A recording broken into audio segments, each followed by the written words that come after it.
Alrighty. Baruch atah Adonai Eloheinu melech haolam, shehakol nidbarek. L'chaim.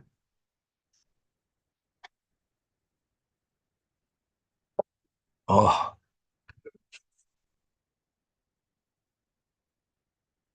okay. We might finish the mimer today. Kedoshim Piyun.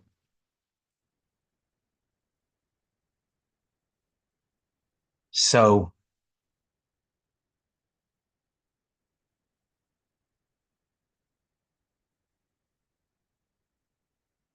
it comes out like this.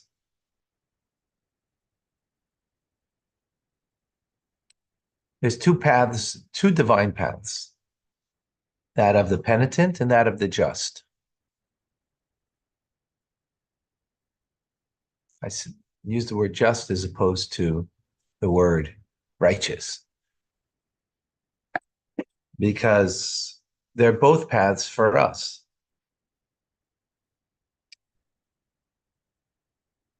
And that's what the Chiddush and or the novelty in this discourse is the Rebbe brings it as it's applicable to each individual.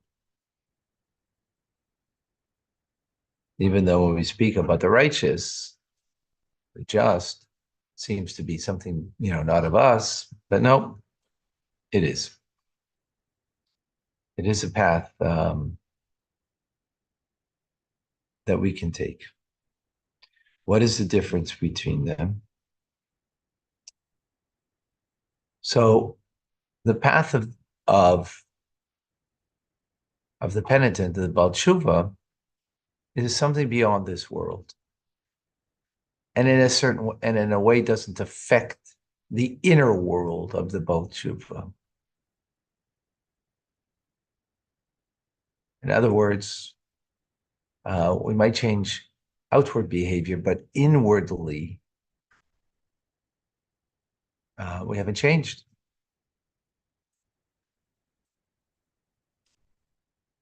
Inwardly, we haven't changed. And the reason for that is because Baal Tshuva means someone who's inspired, and inspired comes from above. It's not coming from within. That's the concept that we're explaining over here. And we see it in our lives. We get inspired and we do something more, but it doesn't become us. It doesn't become us.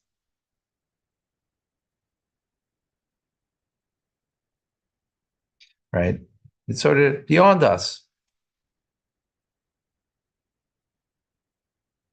So that light in our lives, that inspiration, it's wonderful. It's a light of God that is otherworldly. And as we explained previously, it's otherworldly because the concept of penitence is not part of the world. Right? The nature of creation is that the consequence is the consequence, and that's it, finished. Right? The big fish eats a small fish. Well, there's no tshuva there. Right?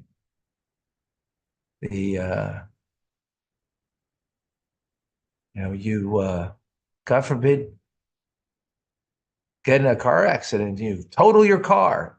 Well, there's no tshuva there on the act. What happened? Maybe you're going to learn from it. You're going to be better afterwards. But that's a divine quality. That's beyond this world. That's not of this world. That's how we're understanding. In other words, you'll be inspired not to act that way again, right? To be whatever. Weaving in through traffic and you got into an accident.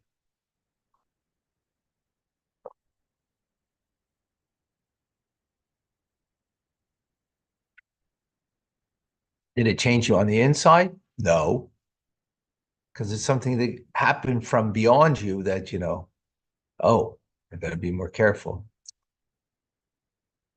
It's as a result of something. So it's not really of you, it's beyond you. That's the concept over here. The path of the just, on the other hand. Oh, and therefore the mark that it makes in this world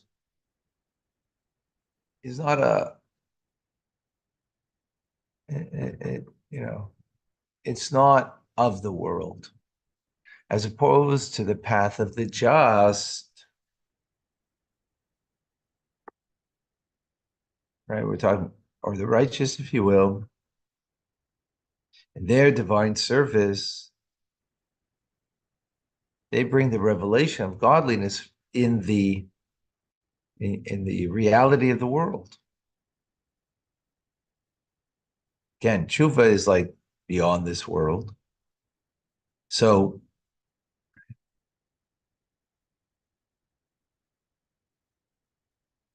let's tie this in with what if you recall, let's tie this in now. Because remember, we brought from the Midrash says that we ask God that when we do wrong, that he should be like a brother to us. And there was two ways of understanding what does it mean God as a brother. It means as Yosef, but Yosef with his brothers who sold him, it's one, right? That's the penitent. And Yosef with Binyamin, which is path of the just, right? Because Yosef and Binyamin had nothing between them. That's the path of the just. The brothers who sold him, right, had to do tshuva. They needed to they had to repent. So we're asking God, please be like to us as Yosef is with his brother Binyamin.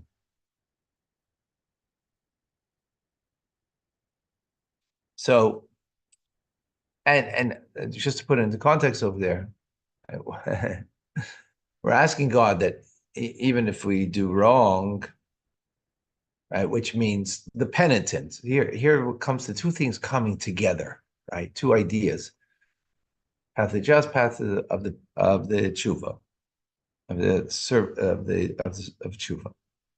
That even though we're asking God to be like a brother, in other words, because we've done wrong, like the penitent,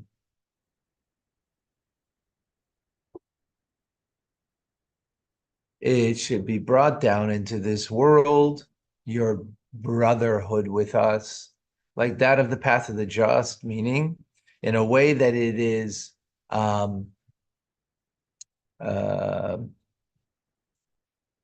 within this world, not like as we said, the path of the penitent is beyond this world, right?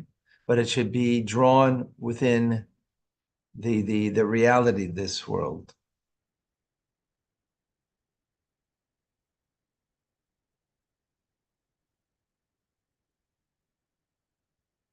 And it's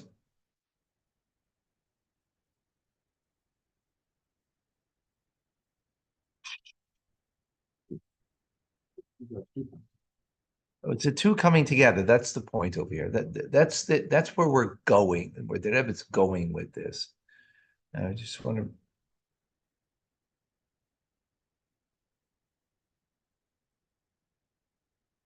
So what we're asking is that the revelation of of the divine should be like the virtue of the just, that is brought into this world as the reality of this world. That our tshuva that we're doing, our penitence that we're doing, is that it brings it in within the the reality and the fact of this world, not beyond this world only. What does that mean? What is that? Those are $1 million words. What does that mean exactly? It should, in other words, it, it should reveal a reality from within us in a settled manner, in a, you know, think about for any of us when we're the Baal Tshuva gets very excited. And excitement, let me maybe give this metaphor. The poor guy, and this metaphor is a metaphor for the opposite, in a bad way rather than in a good way. Okay. There's a very wealthy guy. Every Wednesday, he invites somebody from the community that's poor to come and eat at his table. And he serves steak and potatoes and other wonderful things. Now, poor people come to this table, steak and potatoes. They're like, their eyes are boggled. Oh my gosh.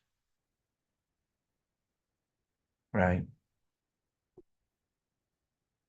They're like, and they eat with a clatter, they eat with noise, they eat and so on. Why? Because it's like, because the steak and potatoes is like something so novel, so new, so beyond them, right? They're so excited. That's like the Balchuva.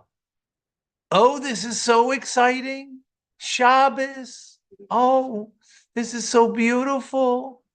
You know, this mitzvah, tefillin. They're excited. They're excited. But it's not them. It's not them, right? The excitement's because it's beyond them. That's why you get excited about something that's not you, that's beyond you.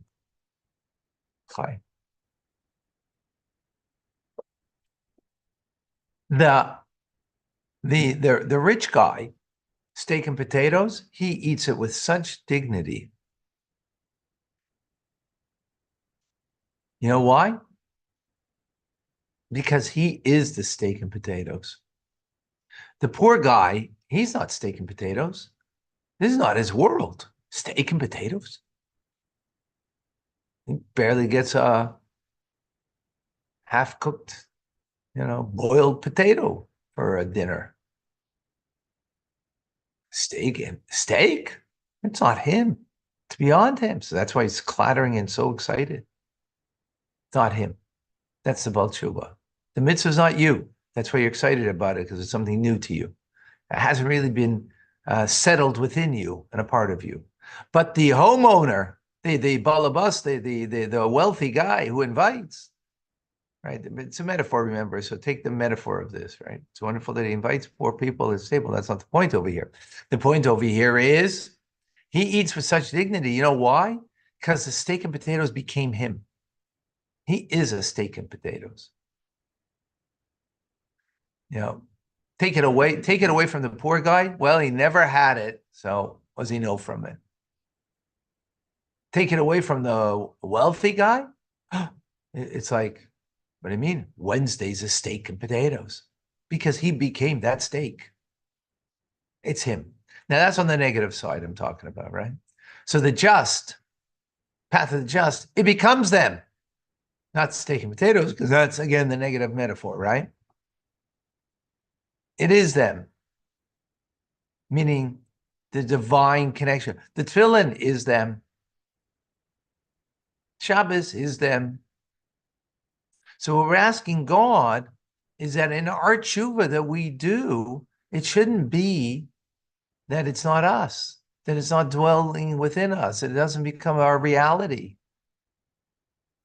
We're asking God to be like a brother to us, right? Look at us as a brother like Yosef looked when we do wrong, but not as, and here we're not looking about how God should look at us. We're talking about how the experience should be of the tshuva. That's what we're talking about. The experience of the tshuva should be that it is something that it becomes integrated and becomes a part of us. Not that God should look at us only as a brother like Binyamin and, that everything hunky-dory, right? Not to see anything negative, because there was nothing negative there.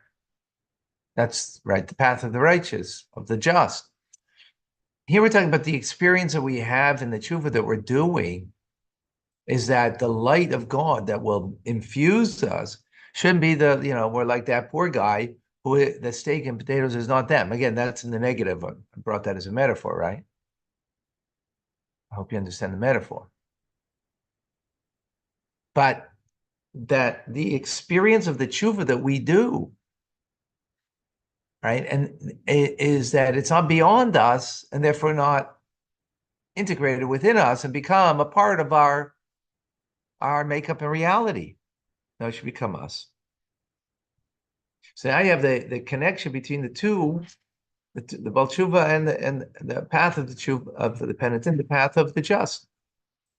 And in conclusion, we're going to finish his mimer now. We've learned it for a long time. L'chaim for that. We're going to start with Shavuos because Shavuos is coming. Zeo Kadeshim Tiyum. This is Kadeshim. Holy you shall be. Holy you will be. Because I am holy, that my holiness is greater than your holiness. Remember, we brought that up in the beginning. As explained in the Alter Rebbe in Likutei Torah, that God's holiness is greater than our holiness, that should be drawn, that's drawn down here, not with our awakening from within.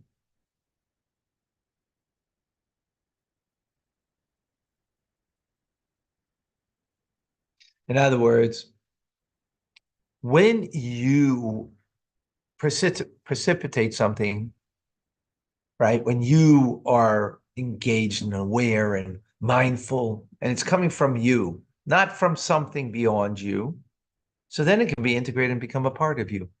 That's why we learn Chassidus before davening. So when we come to daven, that the davening should be, not something we came to visit and gone. Becomes integrated and becomes a part of us. Right? So, but tshuva, right? God's holiness is beyond us. Right? We're saying God's holiness is greater than our holiness, meaning that's his awakening from above.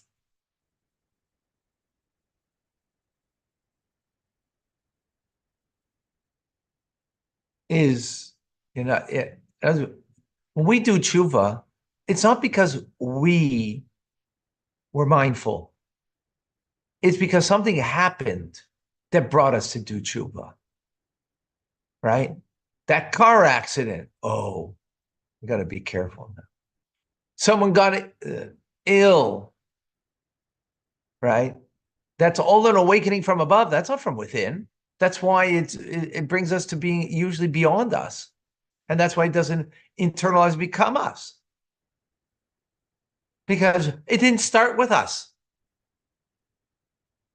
It didn't start with us. The concept of tshuva, right? That's what happened. Everything was hunky-dory or not. And it's because it wasn't hunky-dory. That's what led us to the tshuva. Which is fine. That's just the nature of it. We have to recognize that. That's not just. Just means it's just. So it's based on the justice of it, the righteousness of it, how right it is. That comes from within when you are aware of that. Tshuva doesn't come from there. That's not tshuva. So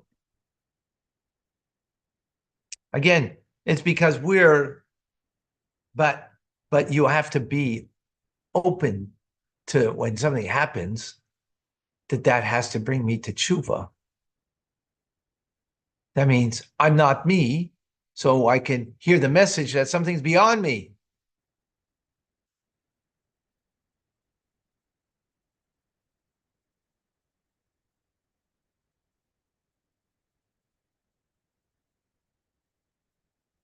Right? That's why in the Medrash it said, remember, God's holiness is greater than, that's the concept of tshuva.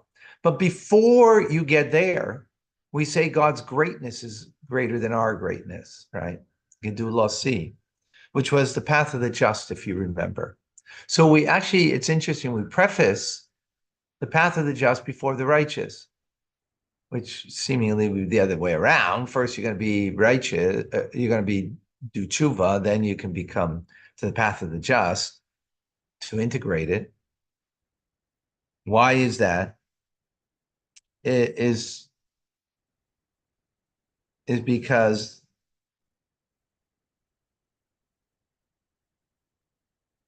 God's greatness, referring to the path of the just, which is the path of the just, they are like, let's take the nth degree of a real righteous person, right? A real righteous person is so aware and mindful and precipitates everything from within, not because of reaction to something from without. That's what tshuva is. It's a reaction to something from without. And something that's greater than you, that you are at least got to be open to that. Right? So sometimes we're just too thick-headed to be that, right? But when you're open to it, okay? So what we're saying over here, but the path of the just came first in the Medrash, and right, God's greatness, referring to the path of the just, is greater, right? Meaning, and the reason for that, even though it seemingly should come second, that you integrate and become, is because we're asking God to be like our brother, right? That the tshuva that we're doing should be integrated. That it shouldn't be beyond us. That it should be as preface with God's greatness, meaning the path of the just coming first, to preface that it should be something that is integrated and become a part of us. And therefore, through that, we can fulfill and make the dwelling place for God in this world, rather than the tshuva that we do is beyond this world. Wow. If you got that and a bit of that, you're good. And if you didn't get it all, guess what? Next time we learn it, which I don't know when that'll be. But after a lot there. Yeah, that we should integrate and make it a part of us. All right, folks, amazing. We'll see you soon.